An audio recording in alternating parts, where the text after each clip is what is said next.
So welcome everybody. Welcome to the Caregiver Resilience Dementia Education Series 4, Tackling Caregiver Guilt, Frustration, and Grief. Just a few housekeeping items to go over before we dive right in. This session has 2 segments, and we will have opportunities in each segment for questions as well as final question period at the end. We ask that during each segment, you keep your microphone off until the question period. In these sessions, we are following a script to make sure the content is always delivered the same way. So if it sounds like I'm reading, it actually is because I am reading. So this session will be recorded, and a copy of the recording will be made available to you once the series is completed at the end of the month. Now, just a little word here. This series is a little different from the previous series that, if any of you have attended the others, we are actually going to pause after each topic to give you an opportunity to share your thoughts, comments, or feelings, because this particular Caregiver Resilience Dementia Education Series is a bit difficult. It's a tough situation and a tough topic. Okay. My name is Juanita Butler, and I'm from CHATS along with my coworker Alexis Gata, and we are both caregiver support and education counselors with the support and education program. I'll be leading this session today, and Alexis will be actually doing the slides. So she's introducing all the slides and the videos for us. Okay. I will be staying behind for 10 minutes after the presentation, both Alexis and I, for anyone who would like to discuss something specific to their individual experience. So we recognize that while the following content may describe common experiences, it may not reflect your individual experiences. If you'd like to discuss your specific experience in more detail, please be sure to connect with us after the session. Simply send an email, allow Alexis and I to know that you'd like to have a one-on-one, and we can schedule that. So here's what we will be talking about today. Segment number 1 is what is guilt, so the impact of caregiver guilt. And segment 2, we're going to cover strategies to reduce frustration and ambiguous loss and grief. And then we'll have our final Q&A and also moments of where we can share some things that are going on. So the objective of this education series is to provide knowledge and perspective to caregivers in a practical and easy to understand way. We won't have any of the answers here, but we hope to inspire you to build your own toolbox of strategies that are relevant to the person you are caring for. At the end of the presentation, we will have a final Q&A and the contact info of some key resources.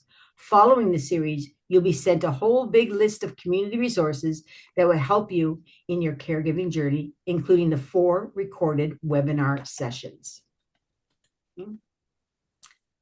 So what is guilt? Guilt is an emotional response to the belief that we've caused harm or failed to meet our expectations. There are 2 types of guilt. There's real guilt, stemming from genuine mistakes or wrongdoings, prompting corrective action. And then there's perceived guilt, arising from internalized expectations or assumptions, often unrelated to actual responsibility. Caregivers often experience guilt, sometimes for things they truly could not have handled differently, and sometimes for things that are completely outside their control. Understanding the difference between the 2 can help caregivers be kinder to themselves. With real guilt occurs when a caregiver feels remorse about something they genuinely did or didn't do that caused harm or could reasonably have had a better outcome. It is tied to actual responsibility, not imagined or exaggerated responsibility. For example, for real guilt, a caregiver might have forgotten to give the care receiver their evening medication, and the next morning the person felt unwell as a result. So why is this real guilt? There was a clear action that was missed, forgetting to give the medications before the bedtime. The caregiver had control over it. Giving the medication before bedtime is routine and was inadvertently forgotten about. And there was a direct consequence. The next day, the care receiver felt unwell due to the missed medications. A healthy response would be to acknowledge the mistake. Sometimes this happens. Things happen. Things are forgotten, but never is it on purpose. Take steps to prevent it the next time. Find easier ways to remember, such as a pill organizer or setting your cell phone to alarm as a reminder. And most importantly, forgive yourself and move forward. It happened once. It was not intentional. You did not mean it. So carry on the day with the regular routine, knowing you will be on track going forward. Perceived guilt happens when a caregiver feels guilty, even though they did nothing wrong. It comes from unrealistic expectations and self-criticism or taking responsibility for things outside their control. Example of perceived guilt would be a caregiver placing the care receiver in a respite care facility so they can rest, but the caregiver starts to feel guilty for abandoning them, even though the care receiver is in a safe and supported and very well looked after, and the caregiver truly needs to have the break. So why is this perceived guilt? The caregiver did not cause harm. The care receiver is well looked after and tended to. The caregiver made a responsible, healthy choice, leaving the care receiver at a very reputable place. And the guilt comes from self-imposed expectations, such as thinking, I should be able to do it all. But realistically, the caregiver is doing it all, including taking steps to self-care.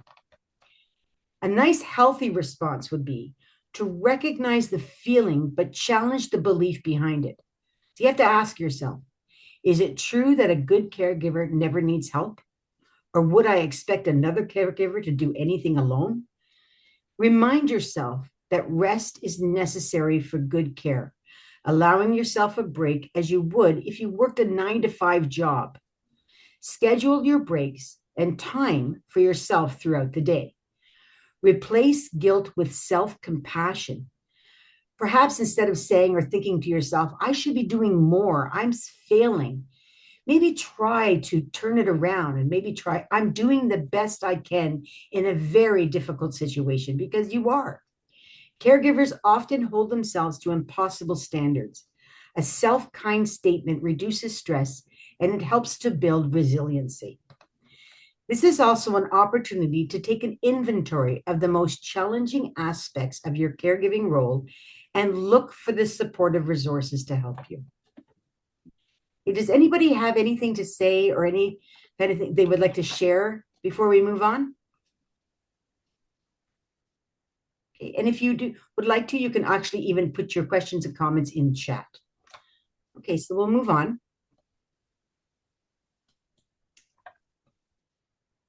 Now, let's take a moment to watch a short video titled Dealing with Caregiver Guilt. The Daily Caring Community creates practical, supportive resources designed to help family caregivers navigate everyday challenges. This video is about 6 minutes long, but so worth the watch. So afterwards, we'll spend a few minutes discussing your thoughts and key takeaways if you would like to talk. You know, if you're caring for someone with dementia, you're on a journey that is just filled with incredible challenges. And right there with you, almost all the time, is this quiet, nagging companion, guilt. It's a feeling pretty much every caregiver has, but it really doesn't have to run the show. So in this explainer, we're going to look at where that guilt comes from, and, more importantly, how to quiet that nagging voice so you can focus on what really matters.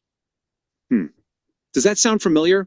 It's that voice, right? After a really long day, it just whispers in your ear that you're not doing enough, or you're just not doing it right. This, right here, is the absolute hallmark of caregiver guilt. Okay, the first thing you absolutely need to know is this. If you feel this way, you are so not alone. These feelings are completely 100% normal. Our goal here is to help you understand that critical inner voice and, learn how to manage it. So where does all this even come from? Well, guilt is a really complex and powerful emotion. It can just drain your energy. It can totally ramp up your stress. But a lot of the time, it's actually coming from a hidden source, a whole set of misconceptions and, frankly, unrealistic expectations that no human could possibly live up to. So, Let's do this. Let's unpack 6 of the most common myths that really fuel these feelings. Because by seeing them for what they are, which is just myths, we can start to take away their power. Oh, this is a big one. It's that feeling of inadequacy, you know? It just creeps in when you're maybe scrolling online or talking to a friend, and you start comparing your own very real, very messy struggles to what looks like someone else's perfect success story. And that's really the heart of the problem, isn't it? You're comparing your full 24/7 reality, the good, the bad, the totally exhausting, to this tiny, curated little snapshot of someone else's life. The truth is, every single caregiver is struggling in their own way. You're just not seeing the rest of the picture. So, how do you reframe this? Well, instead of chasing this impossible ideal, let's focus on what's real and achievable. Set one small goal for the day. Ask for help because nobody, and I mean nobody, can do this alone. And most important of all, just let go of the idea of the perfect caregiver. It doesn't exist. There is only you doing the absolute best you can in a really, really tough situation. This is the guilt that comes from hindsight. You know, looking back and thinking, I should have seen the signs earlier. Or getting mad at yourself for being irritated by some strange behavior before you even knew a medical condition was the cause.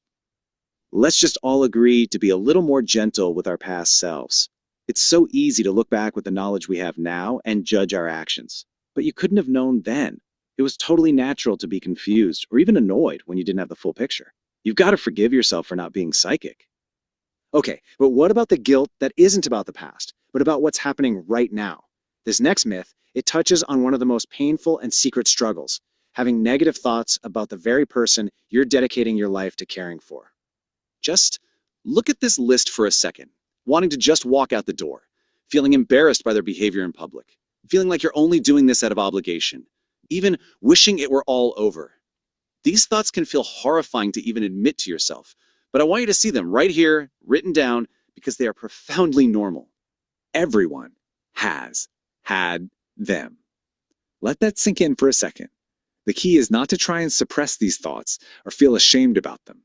The best thing you can do is just accept that you're having them. And then, if you can, talk about them with someone you trust, or even just write them down in a private journal. Just acknowledging them robs them of so much of their power.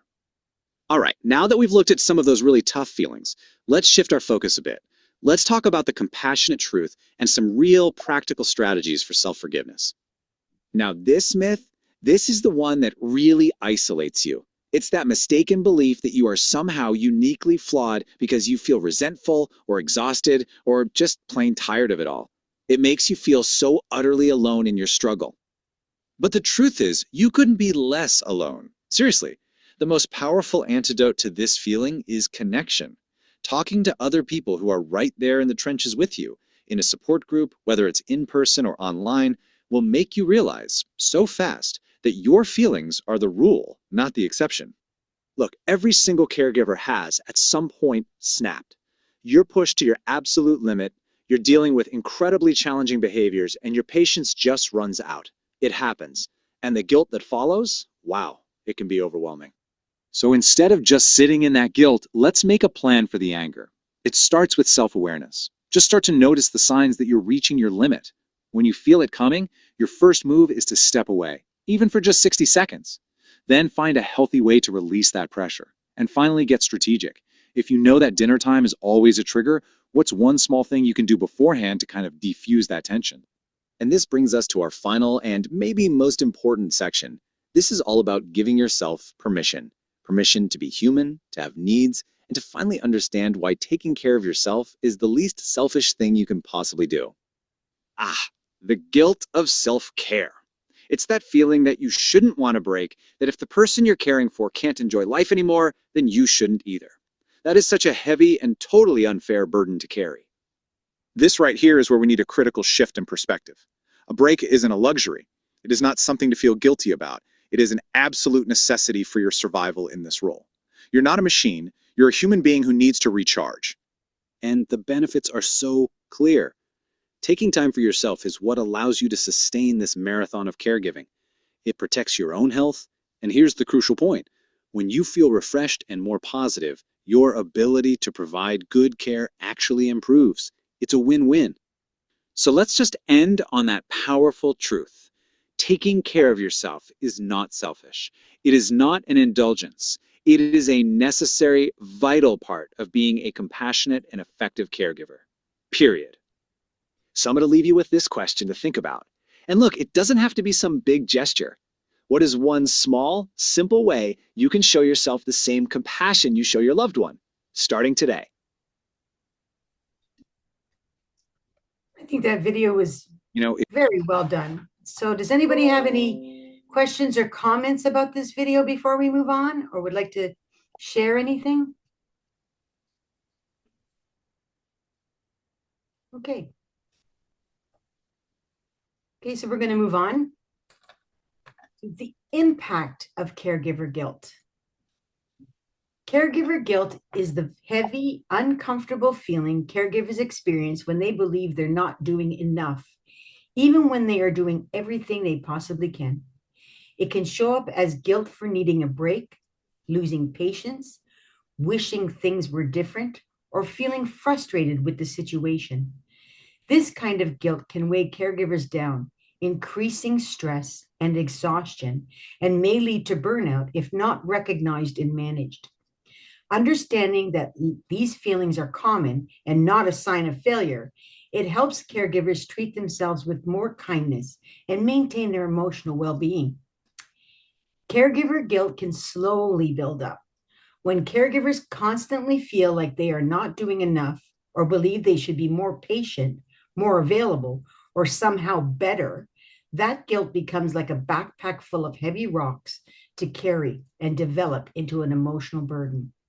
Over time, the pressure can drain their energy, increase the stress, and caregivers who carry chronic guilt are more likely to experience physical symptoms such as headaches, sleep problems, high blood pressure, and overall exhaustion, making it harder to take care of themselves. It can also impact their confidence, lead to second guessing daily decisions, and make even small challenges feel overwhelming. Understanding this impact is an important first step in helping caregivers recognize their needs and protect their own well being. Next, let's explore the impact caregiver guilt can have on your well being. The impact of caregiver guilt. You'll notice that this person's in the center and they have all these thoughts around this person. Caregiver guilt can quietly shape a caregiver's entire experience, often adding emotional weight to an already demanding role. Understanding how guilt impacts caregivers is an important step in helping them care for both their care receiver and themselves. Increased emotional stress.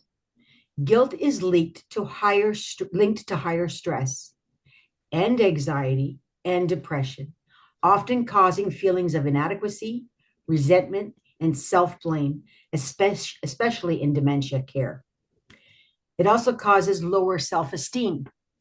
Unrealistic expectations and guilt about personal needs or family balance fuel self-criticism and erode confidence. Greater mental health risk. Persistent guilt increases risk of depression, anxiety, and burnout as caregivers neglect their own needs. Physical health impact. Chronic stress from guilt can lead to sleep issues, pain, weakened immunity, and high blood pressure. It's also a strain on the relationship. Guilt can cause isolation and shift relationships towards task-focused roles, leading to loss and emotional distance. And it reduces quality of life. Guilt amplifies caregiver burden, contributing to emotional fatigue and lower overall well-being.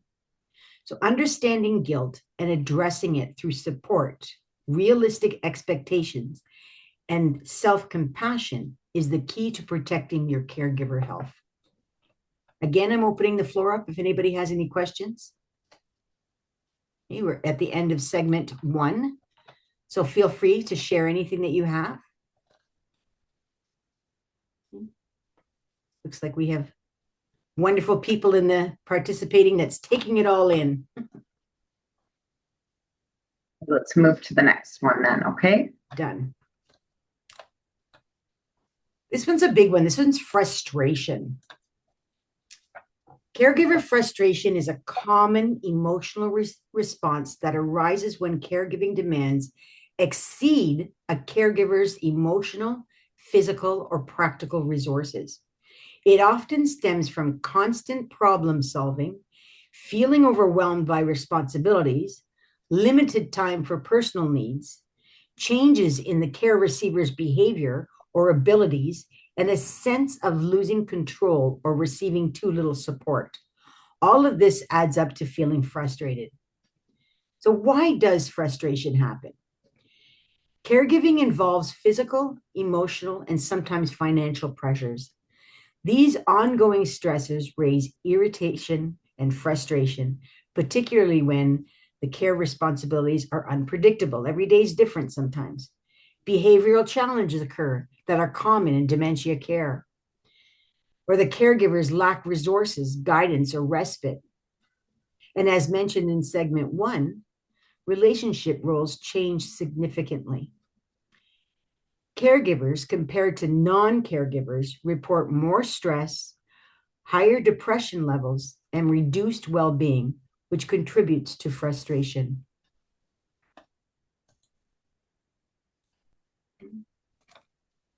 So, reducing caregiver frustration. What can be done to reduce the frustration? Strengthen your coping strategies. Caregivers benefit from using healthy coping approaches, problem focused, emotion focused, and meaning focused strategies. Evidence shows these methods help caregivers manage stress more effectively. Examples include breaking tasks into smaller steps, or perhaps journaling, or stress reduction techniques such as yoga or meditation, and reframing negative thoughts into positive thoughts, such as, I can't believe I lost my patience again. I'm failing as a caregiver. Perhaps you can reframe it to say, caring for someone with dementia is hard. I had a tough moment, but I'm doing my best and it's okay. And finding purpose or meaning in the role. Build a support network. Support reduces frustration significantly. Caregivers who use social support, friends, family, support groups, or one-on-one counseling adjust better and experience fewer emotional difficulties. Options include asking friends or family for specific help, joining caregiver support groups, or speaking with a counselor. And take regular breaks. Taking breaks prevents overload. Even short periods of rest reduce stress and improves the ability to cope with everyday challenges. This may include hiring personal support workers or utilizing the adult day programs and making sure to schedule personal time every week. Use problem-focused solutions. Frustration often decreases when caregivers feel equipped to handle practical challenges. Strategies can include learning specific care skills such as bathing, grooming, and hygiene assistance, or helping with dressing and toileting, or perhaps meal preparation and safe feeding. Establishing and maintaining routines provide assistant devices for your care receiver, and setting realistic expectations can prove to be very beneficial. Research highlights the importance of problem-solving skills to improving caregiver adjustment and reducing emotional strain. Practice self-care regularly. Self-care is not an option. It directly impacts caregiver resilience. Caregivers who neglect rest, nutrition, exercise, and social connection experience higher stress and emotional reactivity. Including self-care practices into day-to-day activities and tasks can be very beneficial and valuable. Self-care practice may include activities such as a daily movement, like walking or chair yoga, or stretching. Eating regularly and hydrating can easily be incorporated into your day-to-day activities. Mindfulness or relaxation exercise help decrease stress and regulate breathing. Engaging in hobbies or enjoyable activities can help promote well-being. Oops, just a minute.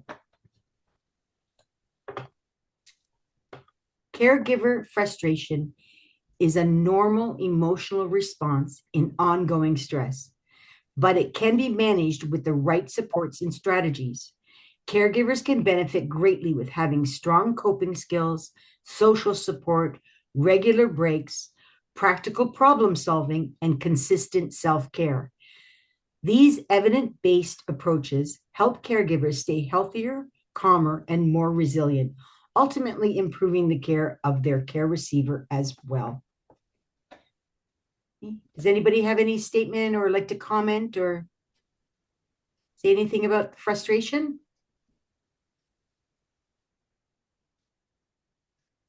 Okay. So we're Not sure why I yeah. got a blank thing here.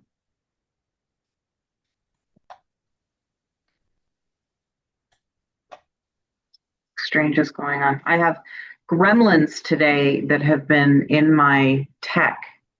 Yeah. And I don't know what's going on. Sorry, guys. One moment here while I figure this out.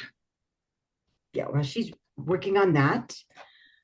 When she's ready, we're going to watch a short 1-minute video from managing caregiver anger to the 3 F's of flipping out. The speaker talks about feeling frustrated when nothing can be fixed. Caregiver speaker Elaine Sanchez partners with organizations across the US and Canada to support employees and families navigating caregiver stress, frustration, burnout, and being emotionally overwhelmed. In this relatable segment, caregiver speaker Elaine Sanchez explores the second F, frustration, and why it is such a common emotional response in caregiving. In a culture that expects immediate answers and medical breakthroughs, caregiving often requires accepting uncertainty and ongoing loss, a reality that can be emotionally exhausting, and one which validates caregiving frustration while offering a framework for managing it in a healthier and more sustainable way. And when Elaine Sanchez talks about the 3 F's, we do have that actual link that you will receive of the entire video, but we're now just focusing on frustration. And the 3 F's are fear, frustration, and fatigue. But we're going to focus only on the frustration part, which will be about 1 minute and 6 seconds. So are you okay now, Alexis? Think so. Okay, great. So we're gonna, sorry about that, folks. No, it's all good. The second F in flipping out is frustration. And the dictionary defines frustration as a sense of annoyance or irritability over not being able to change or fix something. Well, welcome to caregiving. So I would like for you to sit down and write down the things that are causing you to feel frustrated. It may be that you are frustrated with the disease or the impact it is having on your care receiver. Now, I love this cranky little grandma on the screen, but if it's your mother, your grandma, your sister, or your spouse, she's not quite so funny. And diseases such as Alzheimer's do affect people like this. We get frustrated because there are so many situations we cannot control.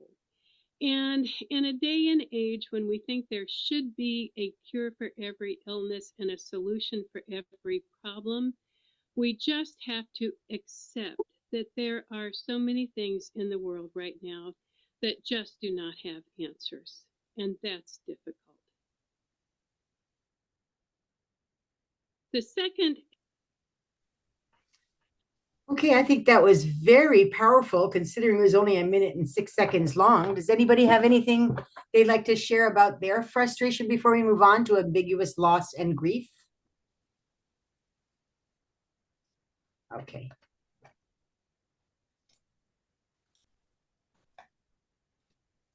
Caring for someone, we're going to talk about ambiguous loss and grief. And again, this is a very tough topic. So I'd like to take this moment to just say, absorb this information, but absorb it in a slow way. Please don't feel you have to take it all in all at once.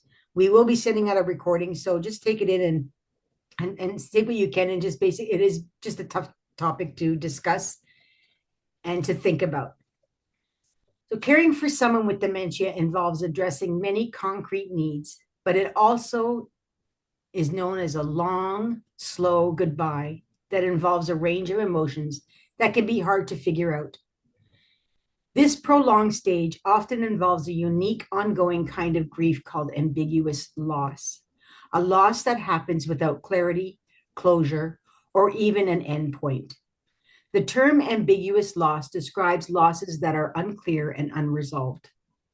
There are two forms of ambiguous loss: physical absence with psychological presence, such as missing a person, and two, psychological absence with physical presence, as in dementia.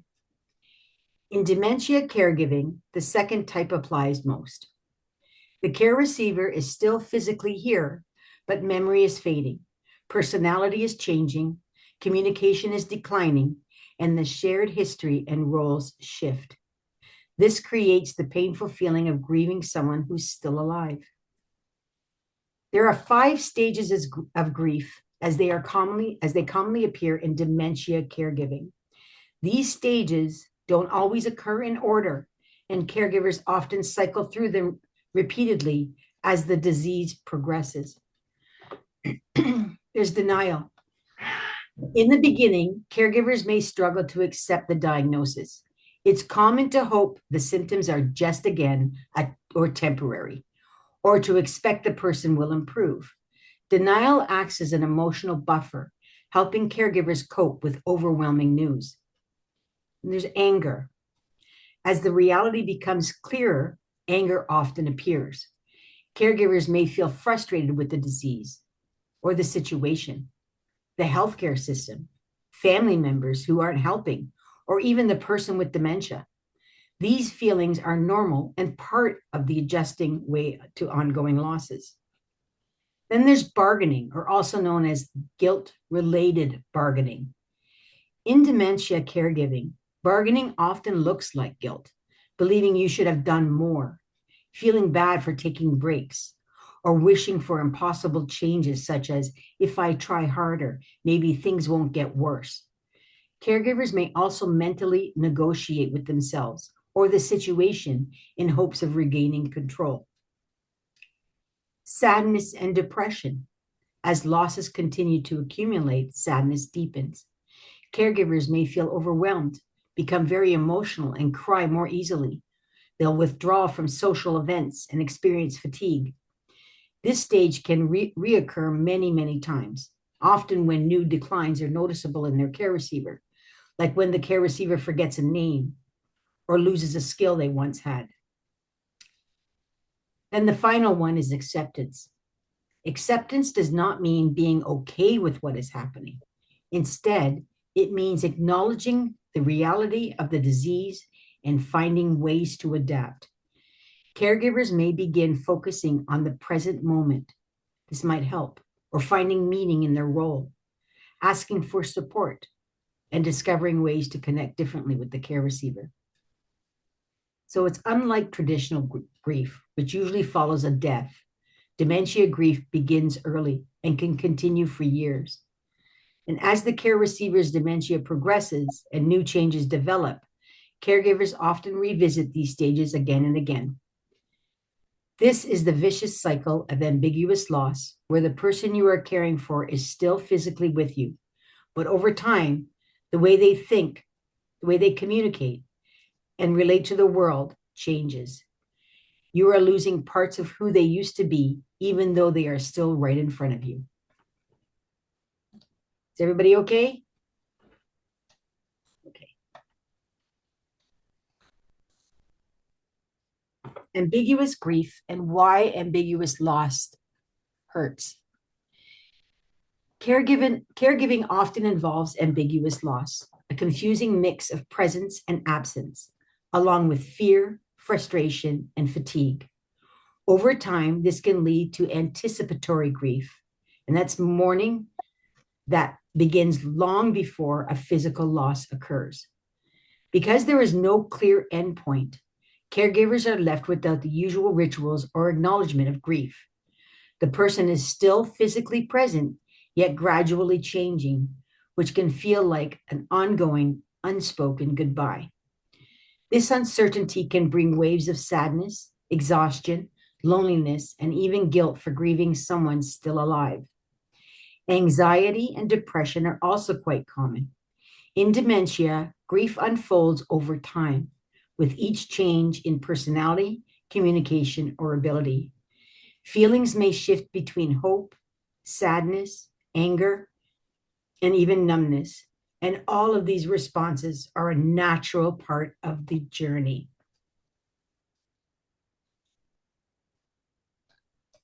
Okay, we're all good? Okay. How caregivers can cope with ambiguous loss. Here, I'm going to give you 6 nice things that you can cope with. First is name the loss. Recognizing that these feelings are real and are called ambiguous loss brings validation. Naming the experience helps caregivers understand themselves and communicate their needs. 2, seek support. It can significantly reduce feelings of isolation and emotional strain.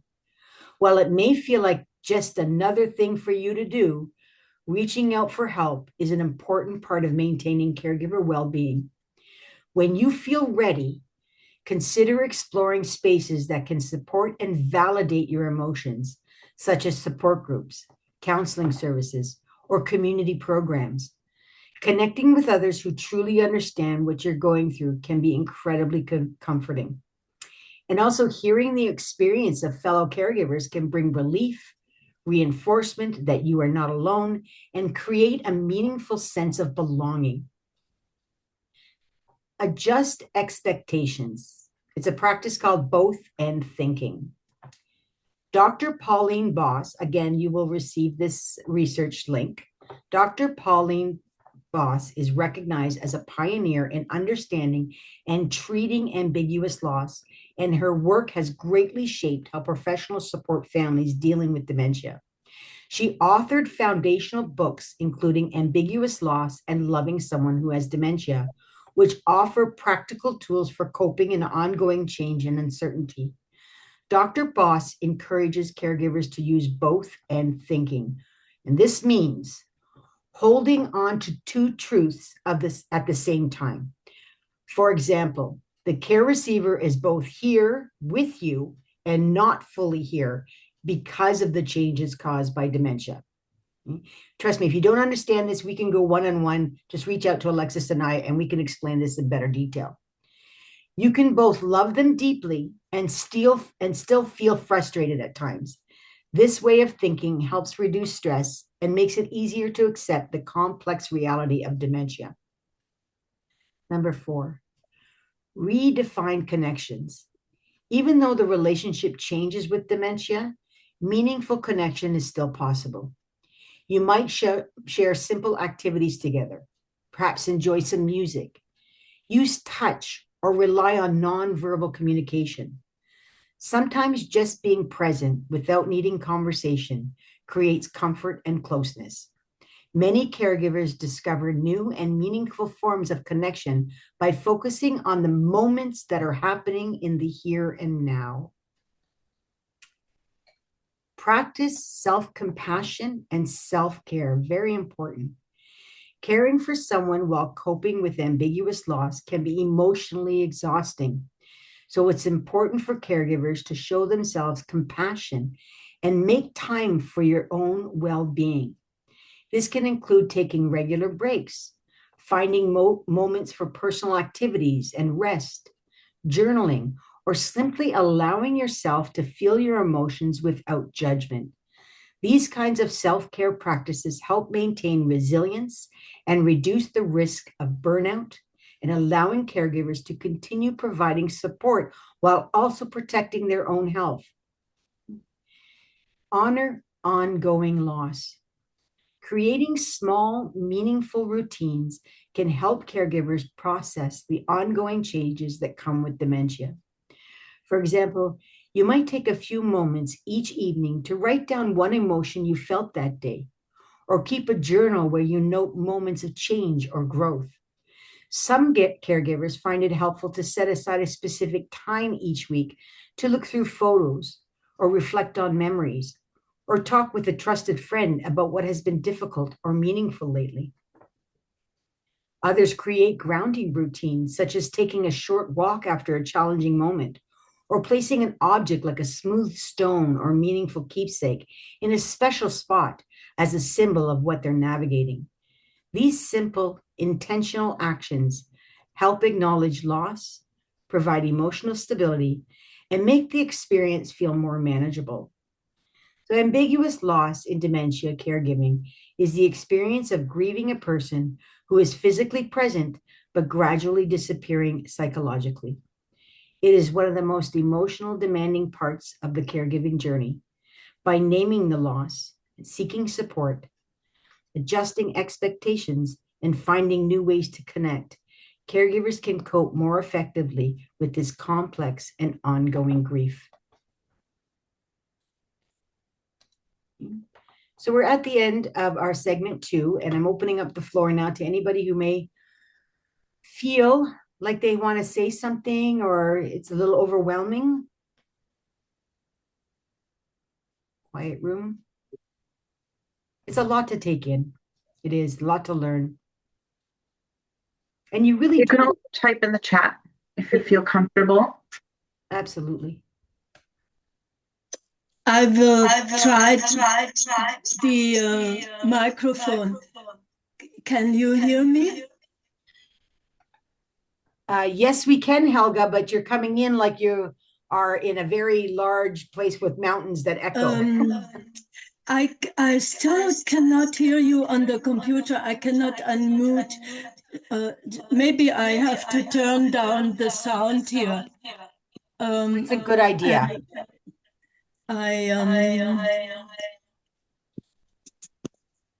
I'm talking on the tablet. I don't know why it's so loud. I'm going to fix this for you, Helga, just a second, okay? Can you unmute the computer for me? I'm going to remove the hookup through the computer, okay? So you'll just be on your tablet. Second I here. don't know why the computer doesn't work. There, how's that? Now I'm on the tablet, right? Yep, there you go, and it's crystal clear. Yes. Okay. Much better. It's just that I'm not very good with the tablet functions. Anyway, I'll try to say something. I think this subject tonight is very heavy and difficult for me. And maybe because my husband, is not that far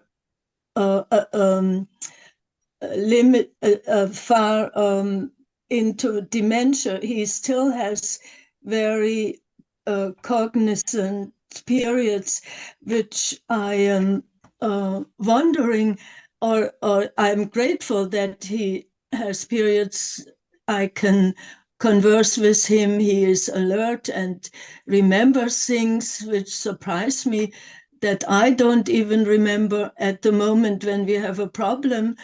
And he says, well, did you try this or did you do that?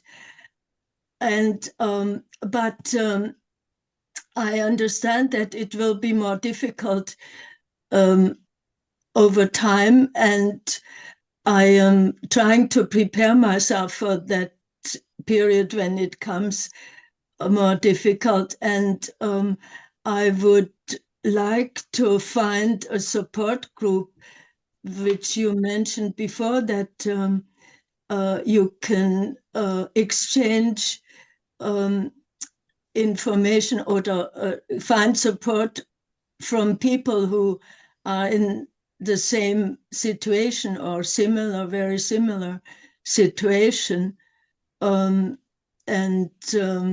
Because if you are alone, if you don't have any relatives, if you don't have much friends and so on to lean on sometimes, then if you are cooped up with your patient all the time, I think that will be very heavy to cope with. And if you can find relief than talking to people who understand you. And I don't mean professionals. I just mean simple, practical information. Or anyway, that's my question. How do I find support groups? Helga, we can actually talk together about that. There are support groups where you can join also with Alzheimer's that have caregivers who are also going through caring for someone with dementia. And I understand what you're saying, Helga. You want to be with people, not in the professional manner, but people who are living through it along with you as well. Yes, yes. And Yeah. who can help, not help deal with the situation, but can relate to your situation. Yes. You know, and understanding. Very And yes, we can do that. We actually here at Chats do have support groups where many are taking care of someone with dementia. So I am certain that we can match you up with a proper support group that can certainly give you these benefits. And I'm glad that you are sounds open very to good. doing that. Yes. Yeah. Yeah. That is very helpful. Thank you so much. Oh, yes, Helga. Yeah, I'll keep you in the loop with all the upcoming support groups as well. And we can talk together and find the perfect group for you. And some of them are online, some of them are in person. So depending on your situation and whether you can get away from the house or if it's online, Yeah. we'll work for that together. Absolutely, Helga. This is an excellent right step in the right direction in helping you with self-care. So you're doing the right thing. Yeah, well done. That's enlightening. Yes, thank you so much. You're welcome. And Joanne says in the chat, all of this is bang on. Absolutely. Absolutely. Bang on. So is everyone Great. okay? Yeah. Yeah. Does anyone else have any comments they want to share? One new message. We have someone from Hillary. It helps to be with people who are going through a similar journey and to feel understood. Absolutely. Helga, that should be on a t-shirt for you, for everybody. Yes, it helps to be with people who are going through a similar journey. Mm-hmm. Because, I was thinking if you are very involved and or overstressed with your dear one, you don't have time or you don't have the emotional health to talk to other people about difficult situations and sad events but I don't know, maybe somebody finds relief talking to somebody else in the same situation. Absolutely. So we will see if I find I know Alzheimer or Parkinson's also, they have groups, but how do you find somebody you can relate to in detail who has somebody with hallucinations, or you know what I mean, not just in general dementia, but specific situations, specific diagnosis.